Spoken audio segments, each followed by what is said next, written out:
What is your name and position?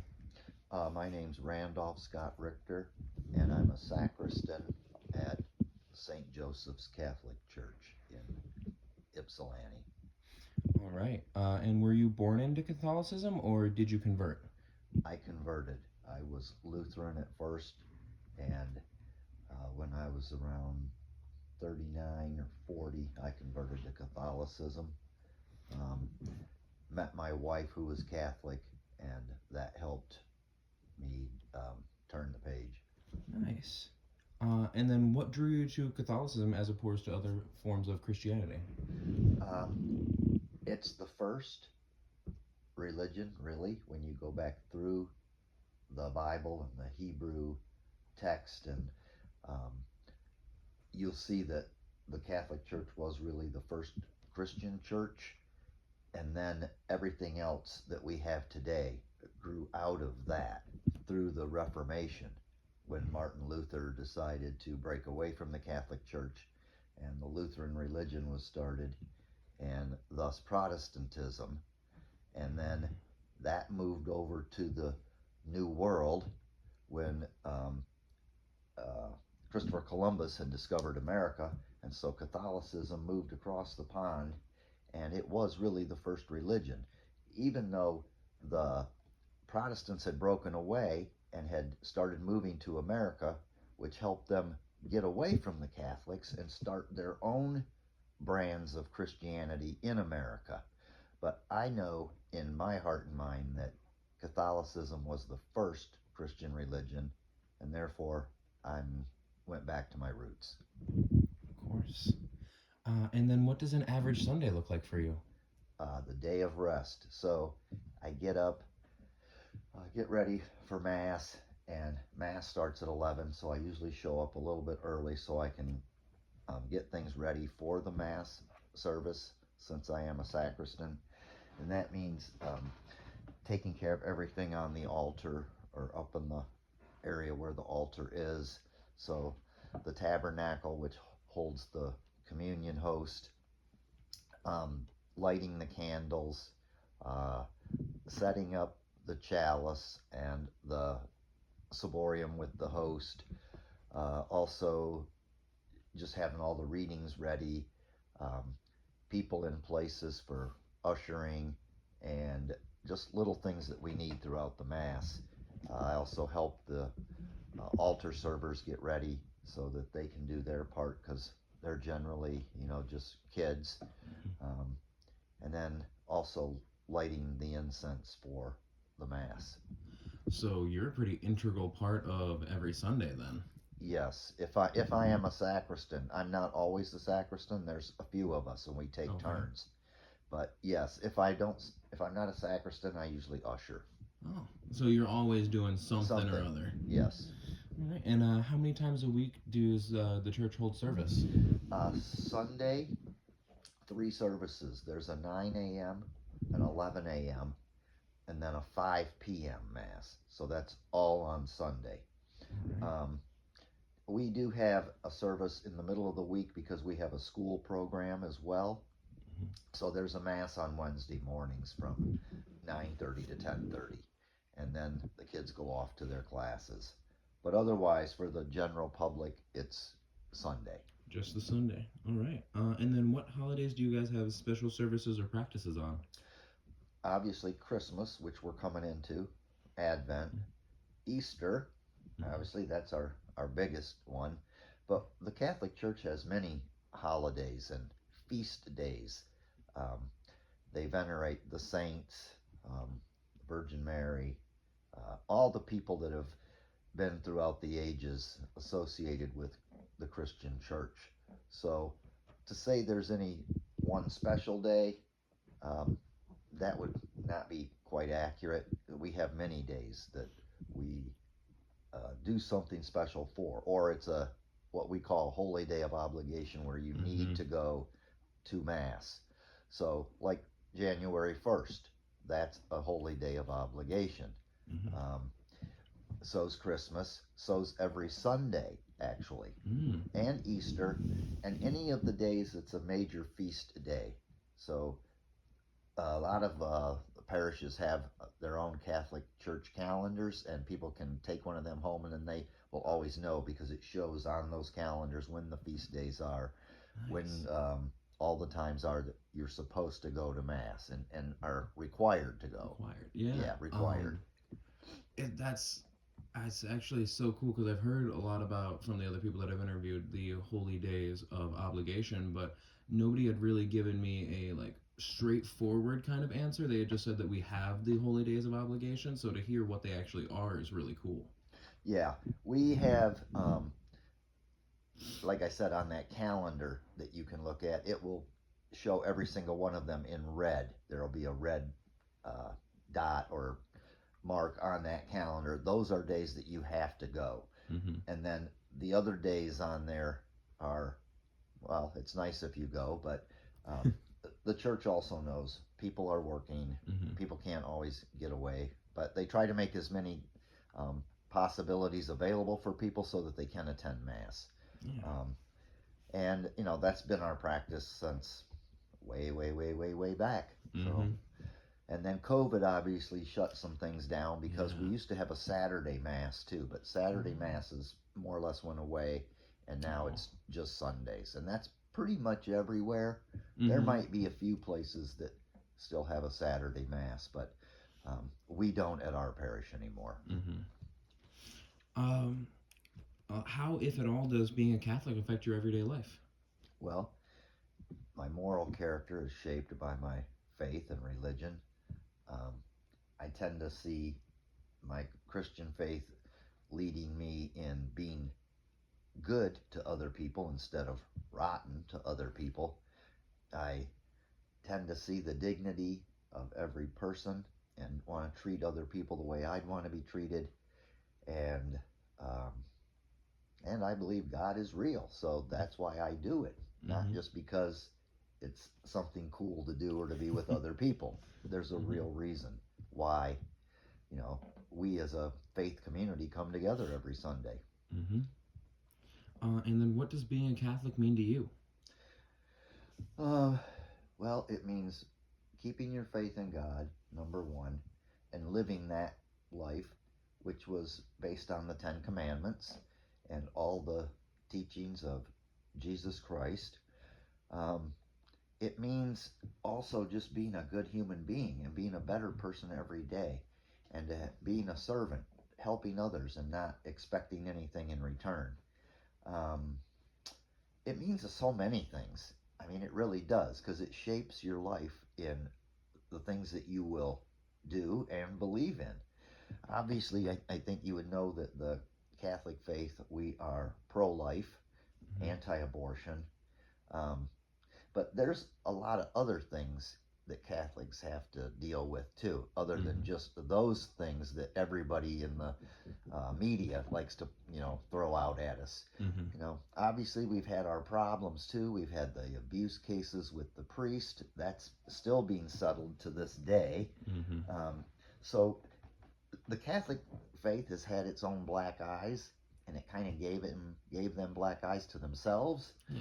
But that's because people are running the church, and Mm-hmm. people are sinful. So I don't look at the church as being bad just because there's a few bad apples in it. Overall, it's good. Mm-hmm. And I think there's more good in the world than there is evil. So um, that's what being a Catholic means to me. Showing that to other people, witnessing to them in subtle ways. I don't have to preach to them, but I can just say little things that might impact their thinking and their way of Mm-hmm. doing things. Maybe they'll see the light. Everyone seems to want to fight and gripe now these days instead of coming together. Mm-hmm. And so, to me, being Catholic means trying to break down those barriers and those walls and show that we're all much more alike than we are different, even though we don't necessarily believe the same things.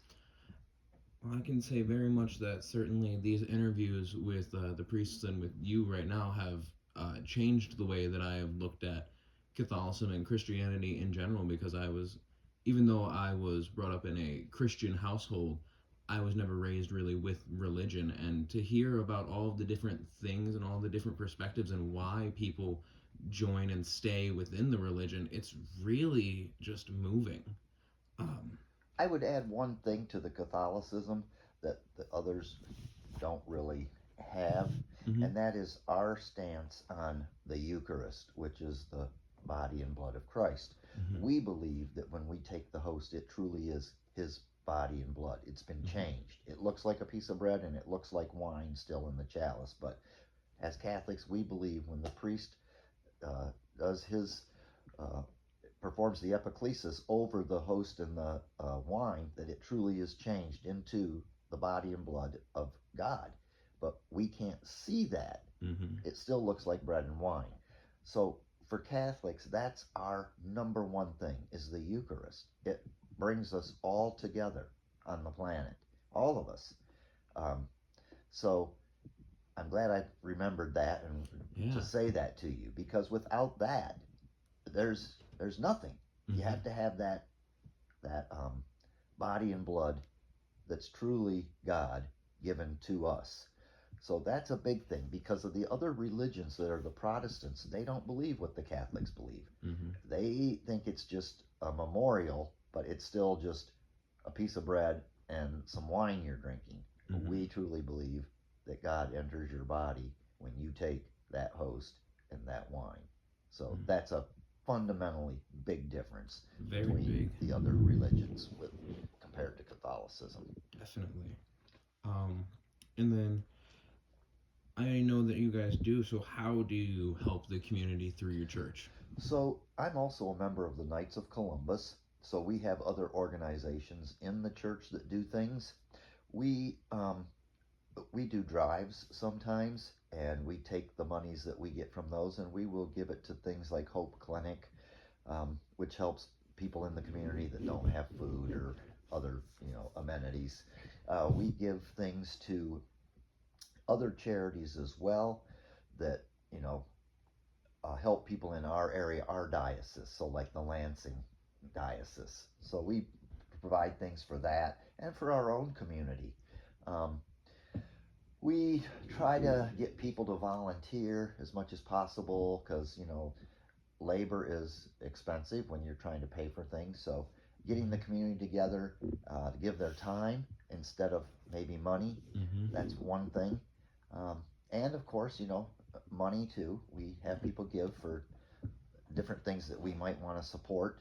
mhm, And as a community, the Catholics tend to run their own schools and other things that the rest of society, does through, how would I say it, the public systems. mhm, But the Catholics do their own. So we tend to run our own schools too, and um, clinics, and just all kinds of things that benefit the community, especially when it comes to like food insecurities, um, things for women and who are pregnant and don't have anywhere to turn with a pregnancy. We try to help them out.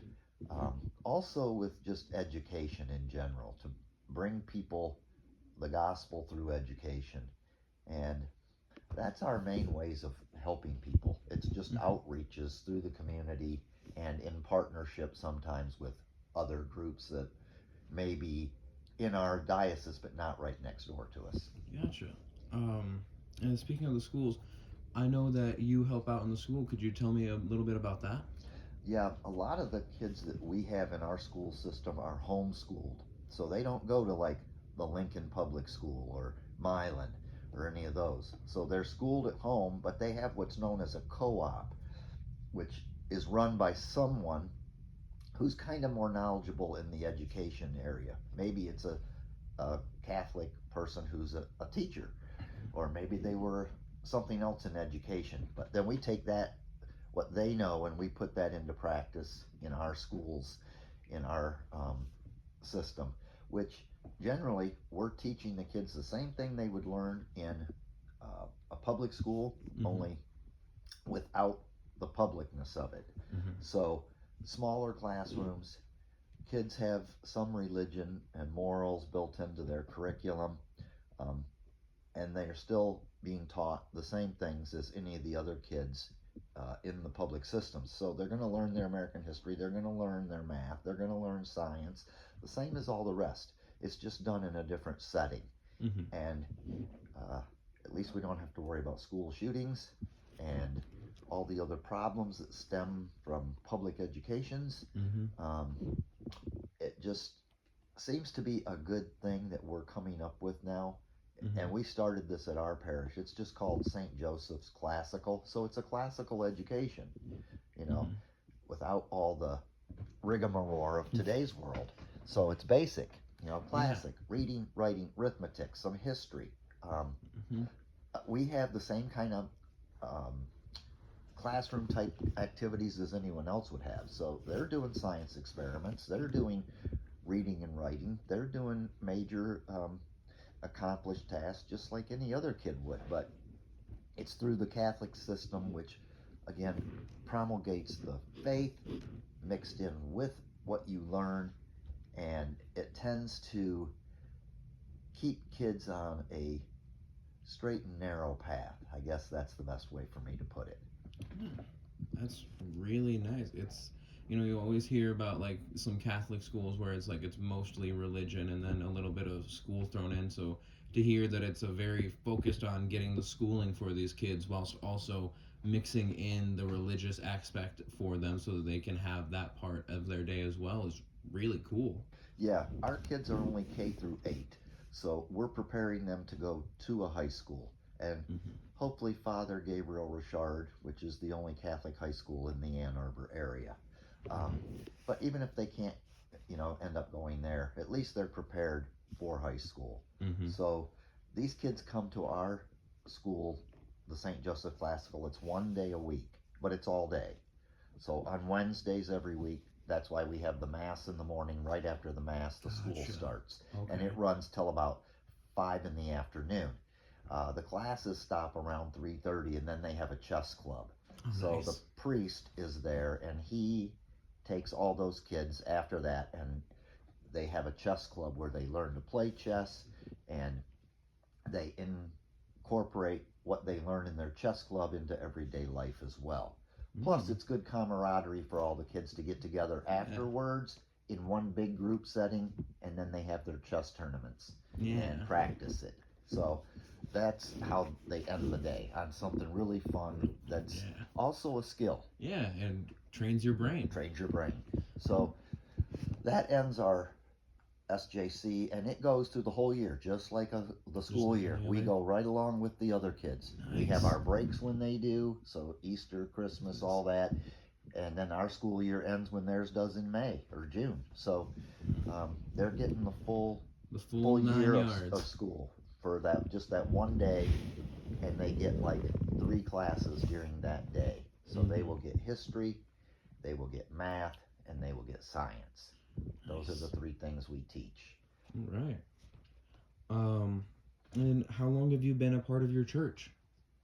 I joined ours in like 1999 or 2000, so about 24 years now at this parish. Wow. And how long have you been like really a big part of the parish, like doing the diocese work? Probably within the past 5 years. Just before COVID hit, I really started getting involved more and more and more. But Nice. that's partly because I retired and then I had the Ah, time. gotcha. So many people in the church are that are working in it are older and either Mm-hmm. retired or something along those lines. Mm-hmm. Um, because it's so hard if you're working a job that's 9 to 5 to come work for the church too, Mm-hmm. because you got your family responsibilities, all your other responsibilities. Mm-hmm. So you find a lot of people who are older, like myself, who are doing this. So I don't get paid for it.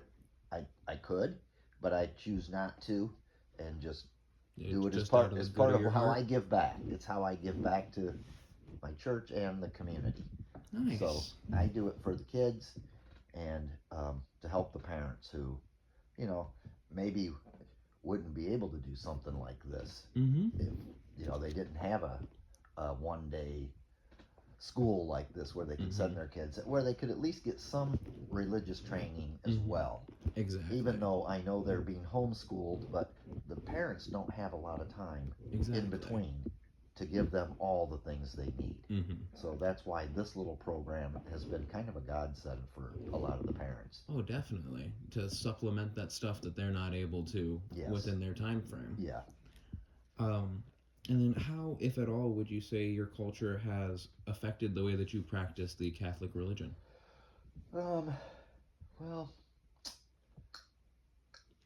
I guess since I was born and raised a Lutheran, it hasn't, because it's so similar. It really Mm-hmm. is. The Lutheran Church is a lot like the Catholic Church in the um, the whole process of it. Mm-hmm. The church itself, how it looks, the altar, the just all of it. It just seems very similar. Mm-hmm. So to me, it really hasn't changed a lot. It's more about my faith and what I believe Gotcha. versus any particular thing that has changed drastically for me because it really hasn't. I've always Mm-hmm. liked what many people will call the pageantry of the Mass, with all the people in their fancy robes and Mm-hmm. staffs and hats and whatever Yeah. going down the aisles, and of course the music of the pipe organs that are loud Oh, yeah. and the reverberation of the sound off the big cathedral walls. That's Mm-hmm. also cool. It Yeah. really is. Um, but we don't really have that kind of a setting Mm-hmm. here where our parish is. It's small time. We call our parish the Parish in the Pines because it's kind of small and out of the way. Um, but we still have a very good parish. The Mm-hmm. people are awesome. They show up. They give tremendously. This small community does more than you would even begin to imagine in a little Yeah. farming community like this. It sounds like it from the conversation we've been having. Yeah, and we always meet our goals when it comes to funding things. So the Wow. bishop always likes our parish because Mm-hmm. even though we're small, we we Get throw stuff we done. pack a punch. Let's Yeah. put it that way. Definitely. So people give a lot. We do give money and we give our time, and our parish is growing. And we just had it renovated, so that's going to help even more. Nice. So it really looks nice inside with a brand new floor. The altar's all been redone. It's beautiful. It's drawing people, and I'm very happy with that and glad that I'm still a part of this parish. Yeah, that sounds wonderful. With the new renovation bringing in more people, that's always what you want to hear. Yep, Well, thank you so much for sitting down and having this conversation with me. you're most welcome.